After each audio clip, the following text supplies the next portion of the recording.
सूरज उगने से बदलते हैं ये धरा आसमां, चलते रहने से हो जाती है हर मुश्किल आसान। चिंता को छोड़ कर आओ कर ले मन में शुभ चिंतन, हर पल को कर ले सफल सफल कह रही है ये पवन। संवार ले सुधार ले कर समस्या का समाधान, संवार ले सुधार ले कर समस्या का समाधान, कर समस्या का समाधान, कर समस्या का समाधान, कर समस्या का समाधान, कर समस्या का समाधान, कर समस्या का समाधान। नमस्कार, आदाब, सत श्री अकाल मित्रों, स्वागत है आप सभी का समाधान कार्यक्रम में। कहते हैं कि एक छोटी सी मुस्कान से, 5 सेकंड की मुस्कान से एक फ़ोटो बहुत अच्छी आ सकती है। तो यदि हम हमेशा मुस्कुराते रहें तो जीवन कितना खूबसूरत हो सकता है। इसीलिए हम हमेशा मुस्कुराते रहें, खुश रहें। हमारी मुस्कान को देखकर दूसरे भी मुस्कुराना सीख जाते हैं। आप कभी भी किसी गमज़दा व्यक्ति को देखते हैं तो मन में प्रश्न उठता है कि बेचारा क्यों इतना ज़्यादा दुखी है, अशांत है, निराश है। लेकिन जब आप किसी खुश व्यक्ति को देखते हैं, मुस्कुराते हुए व्यक्ति को देखते हैं तो लगता है कि इसका जीवन कितना खुशनुमा है और काश ऐसा ही हमारा भी जीवन हो, सबका भी जीवन हो। एक ब्लैक बोर्ड पे भी यदि चित्र बनाया जाए, एक ऐसा जिसमें सिंबल हो मुस्कान का और एक ऐसा जिसमें सिंबल हो उदासी का, तो हर एक बच्चा, हर एक शख्स पसंद करेगा मुस्कुराते ही हुए व्यक्ति के चित्र को। तो हमेशा मुस्कुराते रहना जीवन का एक हम नियम बना लें ताकि हमारी मुस्कान से औरों को भी मुस्कुराने की प्रेरणा मिलती रहे। लगातार समाधान भी आपको मुस्कुराने की प्रेरणा देता रहता है और ये हमें सिखाते भी रहते हैं, प्रेरणा भी देते रहते हैं आदरणीय सूर्य भाई जी। आइए आज के इस कार्यक्रम में उनका अभिनंदन करते हैं। प्राता जी, बहुत बहुत स्वागत और अभिनंदन है। शुक्रिया। मुस्कान सदा कायम रहे, इसके लिए कोई एक सुंदर सा सूत्र बता दें। मैं बहुत भाग्यवान हूँ, मुझे भगवान मिला है, उसने मुझे सफलता का वरदान दिया है। सफलता तो मेरे आगे पीछे घूमेगी, बस ये सदा याद रखेंगे तो मुस्कुराते ही चलेंगे। बिल्कुल, इतना सुंदर विचार होगा तो विचार से ही वास्तव में मुस्कान। वो कहते हैं रहता जी, अच्छे विचार होते हैं तो वो चेहरे पे आ ही जाता है, और यदि विचारों में ही बहुत ज़्यादा चिंता, तनाव, ये सारी चीज़ें हों तो निश्चित रूप से चेहरे पे मुस्कान तो आ ही नहीं सकती है। रहता जी, आज के सुंदर मेल्स हमारे पास आए हुए हैं, मैं उनकी ओर सीधे आपको लिए चलता हूँ। ये पहला मेल हमारे पास आया है विक्रम जी का, और ये कहते हैं कि भाई जी, मैं विद्यालय से 10 साल से जुड़ा हुआ हूँ। अभी कुछ दिन पहले मुझे पता चला है कि मेरे ऊपर शनि की दशा बैठ गई है, शनि का प्रभाव मेरे ऊपर चल रहा है, और उसके बाद राहु और केतु का जो दशा है वो मेरे ऊपर चढ़ जाएगी। आपकी हालत, ऐसा ज्योतिषी कह रहे हैं, और बद से बदतर होती चली जाएगी, बुरा ही बुरा होगा, मौत भी आपकी हो सकती है, और ये क्रम 7 साल तक चलता रहेगा। क्या इसका कोई समाधान हो सकता है? बहुत ही दुखद स्थिति है। मुझे लगा शनि की दशा क्या, पूरा ही शनि बैठ गया। नहीं भ्राता जी, जब कभी कोई ज्योतिषी इस प्रकार की बात कह देता है, अब 7 साल तक ये तुम्हारे साथ होगा, मौत भी हो सकती है, बीमारी भी हो सकती है, लाजमी है कि कोई भी बंदा डर जाएगा। बिल्कुल, 7 साल बहुत लंबा समय है जी। और ये सब जो दशाएं हैं वास्तव में और कुछ नहीं, मनुष्य के कर्मों का इफेक्ट है। कोई बैड एक्शंस का फ्रूट, कोई भारी विकर्मों का फल सामने आ रहा है, लेकिन इन सब को पार किया जा सकता है, क्योंकि फाइनली स्पिरिचुअल नॉलेज हमें एक चीज़ सिखाती है कि तुम आत्माएं हो, तुम प्रकृति के भी मालिक हो, और ये सभी ग्रह प्रकृति में आते हैं। अगर तुम प्रकृति को अच्छे वाइब्रेशंस दोगे, इन ग्रहों को भी अच्छे वाइब्रेशंस दोगे, और अपने विकर्मों को नष्ट करने के लिए बहुत अच्छा योग अभ्यास करोगे, तो ये सब चीज़ें ठीक भी हो जाती हैं। मेरे पास भी ऐसे 5-10 अनुभव हैं लोगों के कि अगर बहुत अच्छा योग किया गया और इस भय से मुक्त हुए तो पार हो गए। देखिए, पहली चीज़ तो ये है भय। कि अब 7 साल। तो मन में बैठ जाता है ना भ्राता जी, किसी ने कह दिया और ज्योतिषियों ने यदि कह दिया कि तुम्हारा भविष्य ऐसा है, तो मन में बैठ जाता है और वो कहीं ना कहीं शायद ज्यादा हमने नुकसान अच्छे पहुंचाता है। शक्तिशाली लोग जो ज्योतिष वोतिष को बेकार की चीजें कहते हैं ना, उन्हें भी जब ऐसा पता लगता है तो चेहरे की उनकी उदासी छिपाई नहीं जा सकती उनसे भी। तो ये ऐसी चीज है कि कोई अच्छा ज्योतिषी कह दे कि अब 7 साल बुरे आ रहे हैं, 7 दिन हो तो मनुष्य कैसे भी व्यतीत कर ले, लेकिन 7 साल एक बहुत लंबा समय है। लेकिन राजयोग इस सब का समाधान देता है और मुझे पूर्ण विश्वास है कि ये इससे मुक्त हो जाएंगे। डरने की बात नहीं, जैसा मैं कह रहा था, अपने अंदर एक भय पैदा ना कर दे। मृत्यु आएगी तो ओके, वेलकम है, मैं तो आत्मा अमर हूँ। लेकिन मैं पहले जानना चाहता हूँ भ्राता जी, बहुत सारे टीवी चैनल्स पे सुबह सुबह तारे, नक्षत्र, ग्रह, दशा, ये सब चीजें आने लगती हैं। आपका शनि इस कक्षा में बैठ गया है, आपका शुक्र यहाँ बैठ गया है, ये बैठ गया है, ये करे वो करे।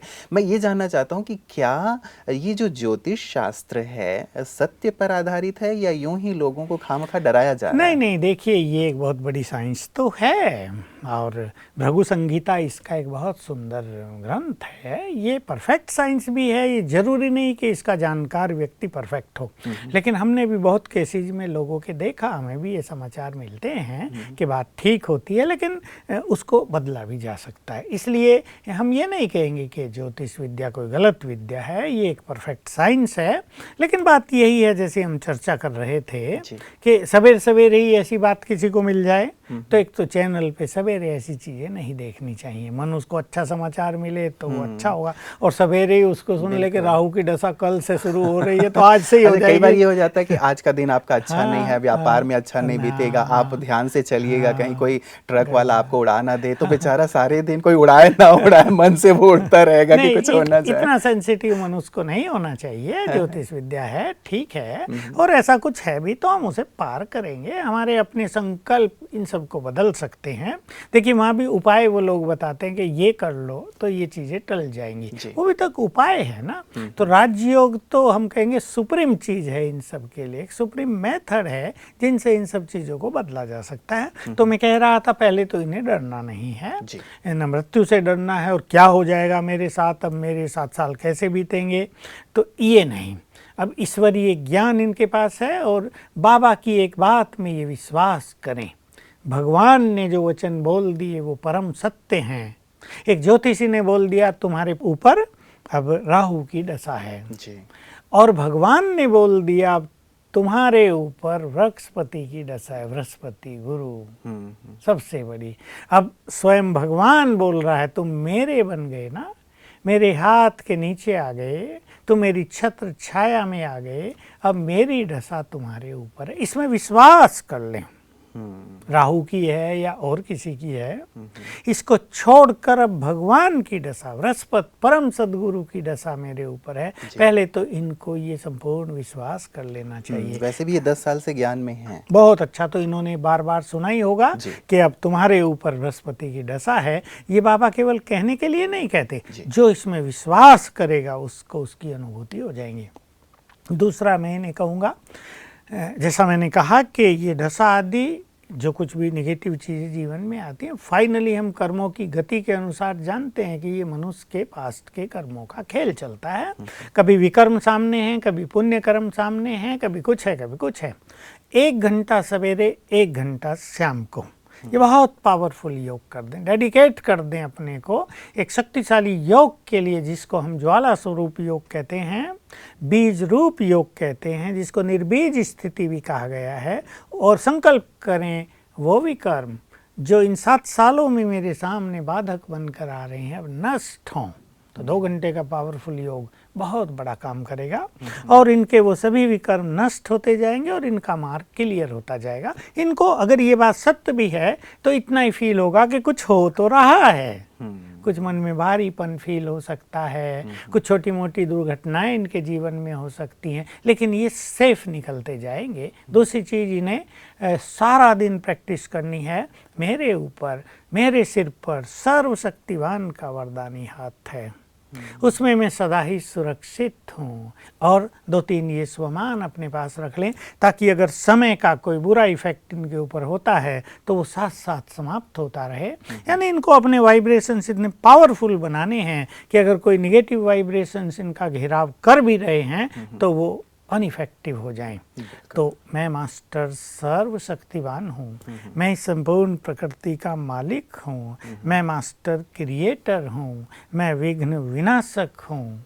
ये चारों स्वमान ये सारा दिन में याद करते रहें। और जैसा मैंने कहा, सर्वशक्तिवान का वरदानी हाथ मेरे सिर पर है, मेरे ऊपर तो बृहस्पति की दशा है। ये सब गुड फीलिंग करते हुए मुझे कुछ नहीं होने जा रहा है, मैं बिल्कुल सेफ हूँ, मेरे 7 साल बहुत सुंदर व्यतीत होंगे। रोज सवेरे उठकर ये 7 बार याद करेंगे। ये अगली बात, सवेरे उठे, शिव बाबा को गुड मॉर्निंग की और कुछ संकल्प करेंगे, जैसे मैं मास्टर सर्वशक्तिवान हूँ, मैं समय का क्रिएटर हूँ, मैं प्रकृति का मालिक हूँ, आज से मेरा गुड टाइम प्रारंभ हो रहा है, मेरे अगले 7 साल बहुत सुंदर व्यतीत होंगे, मेरा प्रति पल बहुत सुखदायी होगा। ये 3-4 बार इसको संकल्प करने हैं। तो सवेरे के, क्योंकि संकल्प सबकॉन्शियस माइंड कमांड के रूप में स्वीकार कर लेता है, सबकॉन्शियस माइंड इनकी बाधाओं को पूरी तरह पार कर देगा। बिल्कुल, विक्रम जी को बहुत ज़्यादा राहत मिली होगी मुझे लगता है भ्राता जी, क्योंकि बहुत भयभीत से लग रहे थे कि अभी शनि की दशा है, फिर राहु केतु की दशा, कहीं मृत्यु मेरे समीप ना पहुंच जाए। इन अभ्यासों से वैसे भी हम लगातार चर्चा करते आ रहे हैं भ्राता जी कि हम जैसा सोचते हैं वैसा ही होता है। तो क्यों ना हम शुभ शुभ सोचें, अच्छा अच्छा सोचें, और मन में इस प्रकार के जो विचार डाल दिए जाते हैं। मैंने ज्योतिष की बात इसलिए कही भ्राता जी, क्योंकि एक यंग लड़का गया एक ज्योतिषी को, उसने हाथ दिखाई, कहा ज्योतिषी जी देखिए मेरे हाथ में क्या है। अब ज्योतिषी ने कहा कि शनि की दशा बिल्कुल बैठ गई है, अब तुमको कुछ कराना पड़ेगा। उन्होंने कहा क्या कराना पड़ेगा? अनुष्ठान करवाना पड़ेगा। कितने में होगा? बोले 5,000 में होगा। बोले 5,000 तो है नहीं महाराज मेरे पास, चलो मैं 3,000 वाला कर देता हूँ। फिर कहा 3,000 भी नहीं है, फिर कहा 1,000 में कर देता हूँ। अब 1,000 भी नहीं थे बेचारे के पास, कहा चलो 500 वाला कर देता हूँ। मैंने कहा 500 भी नहीं है। फिर पूछा क्या कितने हैं तुम्हारे पास? बोले बस 5 रुपए हैं। तो यही दे दो। नहीं तो उस ज्योतिषी ने कहा नहीं तब तो तुम जाओ, शनि तुम्हारा कुछ नहीं बिगाड़ सकता। तो मैं इसलिए आपसे कह रहा था भ्राता जी, कई बार कहीं ये कमाई का जरिया तो नहीं बन गया, साधन तो नहीं बन गया। यही सत्य है कि कुछ पंडित लोग ऐसा कर लेते हैं कि अनुष्ठान होगा 11,000 में, 21,000 में होगा। अब बेचारा भयभीत मनुष्य मरता क्या नहीं करता, हाँ, वो कुछ तो करेगा ही, उनकी कमाई हो जाता है। लेकिन जब एक सत्य विद्या में ये ऐसी भावनाएं आ जाती हैं, कॉमर्शियल हो जाती है, कमाई का जरिया जैसे तो हो गया, उसकी शक्ति नष्ट हो जाती है, उसमें लोगों का विश्वास भी नहीं रहता। तो जो पवित्र विद्याएं हैं उनको इस लोभ लालच से पंडितों को भी मुक्त रखना चाहिए। जी जी भ्राता जी, ये जो उपाय बताए जाते हैं, जैसे जैसे चैनल्स की मैंने बहुत सारी बातें की कि भाई ये फलानी चीज़ कर लो, फलानी चीज़ कर लो, फलानी, क्या इन चीज़ों का इफेक्ट होता है? थोड़ा बहुत, जैसा मैंने पहले भी एक बार कहा था, जो विकर्म सामने आ गया है उसको थोड़ा सा हटा देगा, लेकिन उसको नष्ट नहीं करेगा। ये बात बहुत अच्छी तरह समझने की है। उसको हटा दिया मार्ग से, लेकिन वो फिर घूम कर आ जाएगा। इसलिए योग बल से, योग अग्नि से उस विकर्म को नष्ट करने में ही संपूर्ण कल्याण है कि वो कभी फिर आगे आएगा ही नहीं। बिल्कुल, कई लोगों ने भ्राता जी, जैसे इन्होंने प्रश्न किया था वैसे ही हमारे पास एक फ़ोन कॉल आया था जिसमें वो कह रहे थे कि मुझे किसी ज्योतिषी ने कह दिया कि तुम्हें सफलता नहीं मिलेगी, तुम्हें नौकरी नहीं मिलेगी इतने वर्षों तक। तो बहुत ज़्यादा निराश था और ये पूछ रहा था कि ज्योतिषी ने ये कहा है तो क्या सचमुच मुझे सफलता नहीं मिलेगी? तो क्या अब वो प्रयास ना करे जितने वर्ष उसने कह दिए हैं ज्योतिषी ने? तो यहाँ पे एक कन्फ्यूज़न क्रिएट होता है। इस कन्फ्यूजन को नहीं, यही समाप्त कर लेना चाहिए कि राजयोग की विद्या, ईश्वरीय विद्या, इन सभी विद्याओं के ऊपर है। जैसा हम चर्चा कर रहे हैं कि विकर्मों के कारण वो सब चीज आ रही, मान लो वो सत्य भी है कि भाई तुम्हें 5 साल तक नौकरी नहीं मिलेगी, तुम्हें 5 साल तक कष्टों में गुजरना पड़ेगा, ज्योतिष ये कह रहा है, लेकिन ये हो क्यों रहा है? विकर्मों के कारण। अब उन विकर्मों को यदि नष्ट कर दिया जाए तो ये समय खत्म हो जाएगा ना। इसलिए इनको सफलता पाने के लिए जो हम राजयोग की विधि सिखा रहे हैं, जो श्रेष्ठ संकल्पों के प्रभाव की बात हम सिखा रहे हैं, उसमें विश्वास रख के करना चाहिए। ये बात सुन के हाथ पे हाथ रख के बैठ नहीं जाना चाहिए कि 5 साल तक तो नौकरी मिलनी नहीं, तो ये तो सत्य है, ज्योतिष विद्या तो सत्य है, तो मैं क्यों कुछ करूं। ये नहीं, फिर तो 5 साल क्या कभी भी नहीं मिलेगी।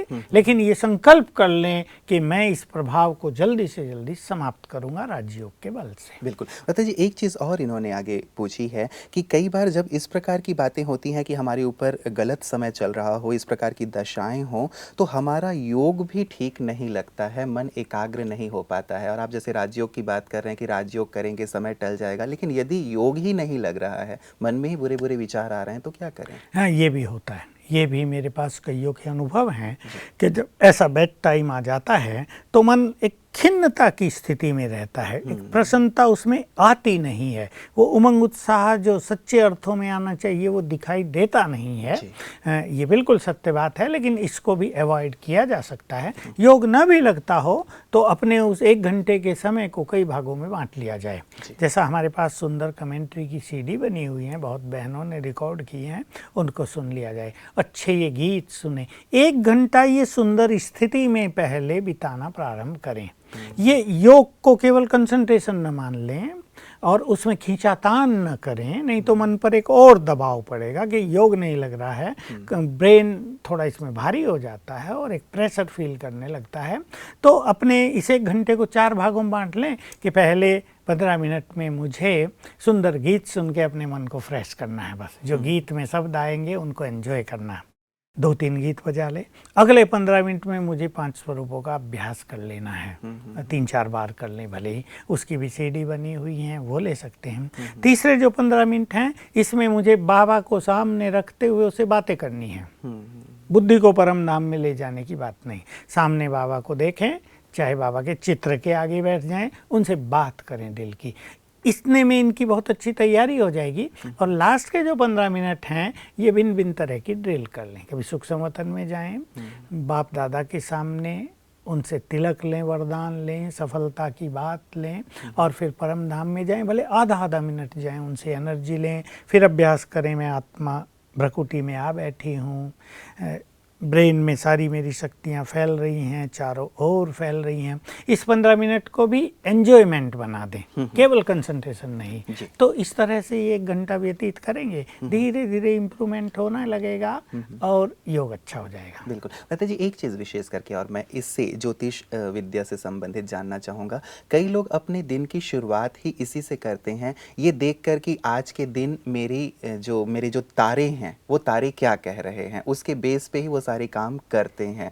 क्या ऐसा करना चाहिए या फिर वो अपने तारे को सुधार सकते हैं? देखिए, अगर राजयोग का अभ्यास सीख लिया है, अगर प्रभु मिलन हो गया है, तो तारों से भी जो ऊपर है परम पिता, परम सितारा, जो परम सितारा है, जिससे ज़्यादा तेजस्वी कोई नहीं है, जिससे बड़ी ताकत कोई नहीं संसार में, ग्रहों की, प्रकृति की, उससे यदि बुद्धि योग सवेरे जोड़ा जाए, उससे सवेरे यदि वरदान ले लिया जाए, उससे सवेरे उठकर यदि सुंदर संकल्प ले लिए जाएं, तो स्टार्स देखने की आवश्यकता ही नहीं। नहीं तो ये चीज़ मनुष्य पर बुरा प्रभाव डालती रहेगी कहीं ना कहीं। उसने सुन लिया तो ये है, तो बस वो निराशा में जाएगा, कुछ न करने की स्थिति में आएगा। इसलिए मैं समझता हूँ कभी कभी तो ये बात ठीक है, लेकिन इसको बहुत सेंसिटिवली लेना, इसकी आवश्यकता नहीं। क्या भ्राता जी ये करके देख सकते हैं वो कि सुबह तारे देखने की बजाय रात को तारे देख लें और ये देखें कि आज तारे मेरे सितारे कैसे रहे जी कैसे रहे, तो उन्हें पता चलेगा कि वास्तव में कई बार ये जो तारे ऊपर नीचे भी कह जाते हैं और हम अच्छे कार्य करने से वंचित रह जाते हैं। तो अच्छा हो कि शाम को देख लें। बिल्कुल, शाम को अगर देखने की ज़्यादा आदत पड़ी हुई है तो शाम को देख ले, बाकी रोज ना देखें तो अच्छा रहेगा। जी जी, ताकि उनकी जो प्रसन्नता है, खुशी है, कार्य क्षमता, उसमें कोई प्रभाव ना पड़े। भ्राता जी, ये हमारे पास एक SMS आया है, लवलीन जी ने कोरबा से भेजा। ये कहती हैं कि ओम शांति भैया जी, अपने को शक्तिशाली बनाने के लिए आप मास्टर सर्वशक्तिवान की प्रैक्टिस करने को कहते हैं, पर मुझे शिव शक्ति के स्वमान में रहना अच्छा लगता है। क्या दोनों स्वमान सेम हैं कि दोनों स्वमान में कोई अंतर है? प्लीज़ क्लियर करें, क्योंकि मुझे इसकी प्रैक्टिस, जो शिव शक्ति की प्रैक्टिस है, वो ज़्यादा अच्छी होती है, उसका अनुभव अच्छा होता है, तो इसे कृपया स्पष्ट करें। शिव जी। शक्तियों की मंदिरों में पूजा हो रही है, भिन्न भिन्न रूप से उनका गायन पूजन हो रहा है, और भगवान ने आकर हमें ये बहुत सुंदर टाइटल और वरदान दिया है कि तुम मास्टर सर्वशक्तिवान हो। और विशेष रूप से हमारी बहनों और माताओं को ये टाइटल दिया है, तुम शिव शक्ति हो, यानी शिव की शक्ति हो, अर्थात शिव की शक्तियाँ तुम्हारे पास हैं। और मास्टर सर्वशक्तिवान का अर्थ भी यही है कि सर्वशक्तिवान शिव बाबा की शक्तियाँ हमारे पास हैं। दोनों सेम चीज़ हैं, दोनों में कोई अंतर नहीं है, लेकिन अगर इनको मैं शिव शक्ति हूँ इसका ज़्यादा अच्छा रहता है तो इनको वही करना चाहिए। दोनों में कोई अंतर नहीं, दोनों से समान प्राप्ति होगी, लेकिन और कुछ चीज़ों का ध्यान रखना भी आवश्यक होता है। जी। हमें शक्तिशाली बनना है, मूल प्रश्न ये था। तो ये जो स्वमान है ये तो हमारी सोई हुई शक्तियों को जगाते हैं। सर्वशक्तिवान से हमें अनेक शक्तियाँ मिल चुकी हैं, और जब हम इनका अभ्यास करते हैं, मैं शिव शक्ति हूँ, मैं मास्टर सर्वशक्तिवान हूँ, परमात्म शक्तियाँ मेरे पास हैं, तो हमारी सोई हुई शक्तियाँ जगने लगती हैं। लेकिन शक्तिशाली बनने के लिए मनुष्य को एक चीज़ पर और ध्यान देना चाहिए कि हमारी शक्तियाँ जाती कैसे हैं।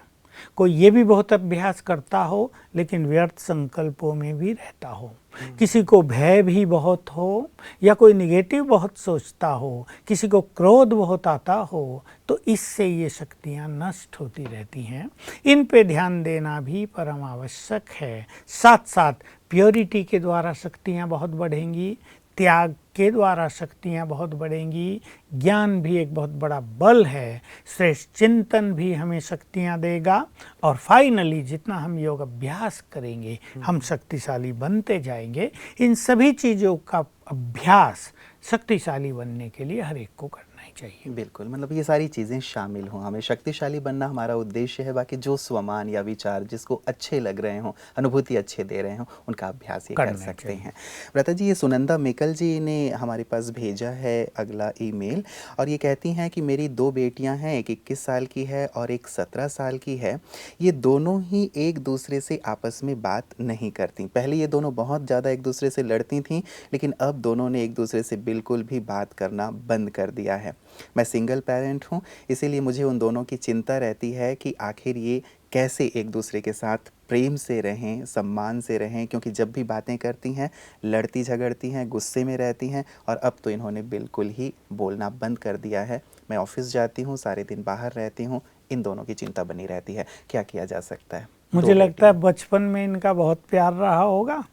प्यार में मनुष्य को एक दूसरे से एक्सपेक्टेशंस ज़्यादा हो जाती हैं, पर एक दूसरे से बात ही नहीं कर रहे हैं, निगेटिव फीलिंग, एक दूसरे के लिए मुंह अलग अलग दिशाओं में रहेंगे ना दोनों के, तो घर का वातावरण इससे भारी होगा। और दोनों को गुस्सा बहुत आता है, ऐसा इनकी माँ ने लिखा है। माँ को पता नहीं आता है, ये भी नहीं लिखा कि मुझे आता है या नहीं। इन्होंने अपनी बात नहीं लिखी, बेटियों की बात लिखी। वो क्या है, आजकल माइंड सबका सेंसिटिव बहुत हो गया है, और बच्चे इस यंग आयु में कई तरह की मानसिक बीमारियों से बहुत ज़्यादा पीड़ित होते जा रहे हैं। उनके देह में हार्मोन्स की चेंज भी बहुत होती है, तब भी उन्हें बहुत कठिनाई होती है, वो इरिटेट रहने लगते हैं।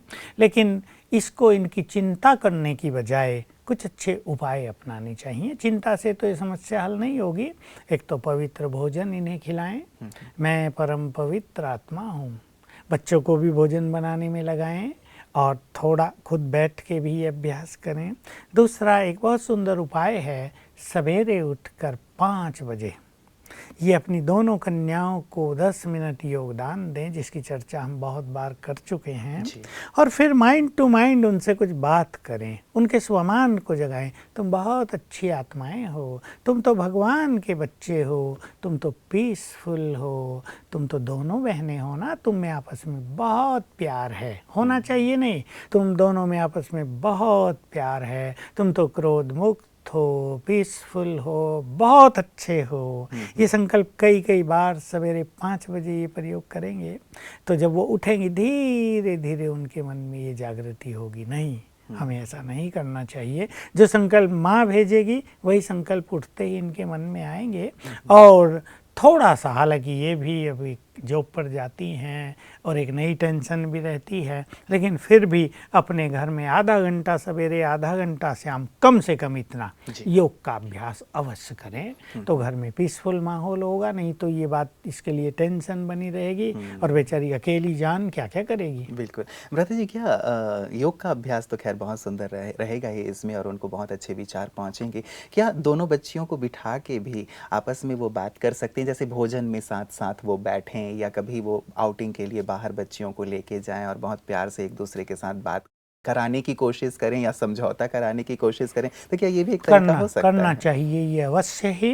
लेकिन बात यही है कि जब बच्चों में ज़्यादा मनमुटाव हो जाता है तो वो दूसरे की बात सुनते नहीं, घृणा भाव इतना बढ़ जाता है। लेकिन ये अगर बहुत अच्छे स्वमान का अभ्यास करेंगी, आत्मिक दृष्टि रखते हुए बहुत प्रेम से स्वमान के साथ, ऑर्डर से नहीं कि बात क्यों नहीं करती, ये है वो, ऐसे नहीं, बहुत प्यार से, तुम दोनों बहुत अच्छे, बहुत समझदार हो, उनकी सोई हुई शक्तियों को जगाना है। फिर जब बहुत अच्छी तरह बात करेंगी तो परिणाम अवश्य सुंदर होगा और इन्हें बात करनी चाहिए। बिल्कुल भ्राता जी, कई बार परिवारों में ये केसेस बहुत देखने को मिलते हैं कि बच्चे जैसे जैसे बड़े होते हैं वैसे वैसे आपस में चाहे ईर्ष्या का भाव हो, कुछ बदले की भाव हो, कई प्रकार की ऐसी भावनाएं बच्चों में आ ही जाती। ये नेचुरल है या फिर पेरेंट्स को कुछ बातों का ध्यान रखना चाहिए कि बच्चों में ऐसे ईर्ष्या का भाव, जैसे बड़े को पहले ज़्यादा प्यार मिलता था, जैसे छोटा आया प्यार यहाँ से यहाँ ट्रांसफ़र हो गया, सामान पहले उसको मिलता था अब इसको मिलने लगा, तो कहीं ना कहीं इस प्रकार का भाव बदले का, ईर्ष्या का आ जाता है। पेरेंट्स क्या ध्यान रखें? समानता का वो व्यवहार भी रखें, पर ये चीज़ अब बढ़ती जा रही है। देखने में तो वो बच्चे हैं ना किसी के, लेकिन दोनों आत्माएं हैं और न जाने हजार साल से क्या क्या उन्होंने अपने अंदर समाया है, एक दूसरे के लिए कैसे एटीट्यूड्स बना लिए हैं। तो ये मृत्यु आदि तो एक यात्रा में पड़ाव हैं, आत्माएं तो चलती आ रही हैं ना, और इस पड़ाव को पार करके पूरा एक जीवन लेती हैं, फिर पड़ाव आता है मृत्यु के रूप में, फिर नया जीवन मिलता है। तो न जाने हर एक क्या क्या अपने साथ लाया है, उसको राजयोग के बल से ही समाप्त किया जा सकता है। जी जी जी, चलिए शुक्रिया भ्राता जी।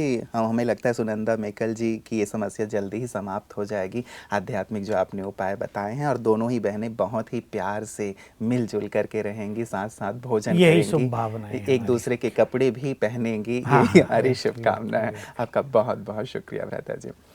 मित्रों, लगातार हमारी चर्चा हो रही है आपस में प्रेम की, आपस में शांति की, समाधान का विशेष लक्ष्य यही है। लेकिन आज मैं खास यही कहना चाहूँगा, ज्योतिष की जो हमारी बात हो रही थी, ठीक है ग्रह तारे नक्षत्र जिस भी प्रकार की बातें आपके लिए कह रहे हों, लेकिन यदि आप सकारात्मक हैं, आपका मन बहुत सबल है, शक्तिशाली है, और यदि आपको अपने ऊपर और परमात्मा पे विश्वास है, तो निश्चित रूप से सारे ग्रह तारे अपनी सही सही कक्षाओं में बैठ जाएंगे। इसलिए निराश बिल्कुल मत होइएगा, डरिएगा मत कि कितने साल तक राहु और शनि मुझे परेशान करेंगे, बिल्कुल नहीं करेंगे। परमात्मा की छत्र छाया, उनका आशीष आपके साथ है, और हमारी भी ढेर सारी दुआएं और शुभकामनाएं आपके साथ हैं। आपका जीवन बहुत सुखमय और सुखद हो, मंगलमय हो, यही हमारी कामना है। नमस्कार।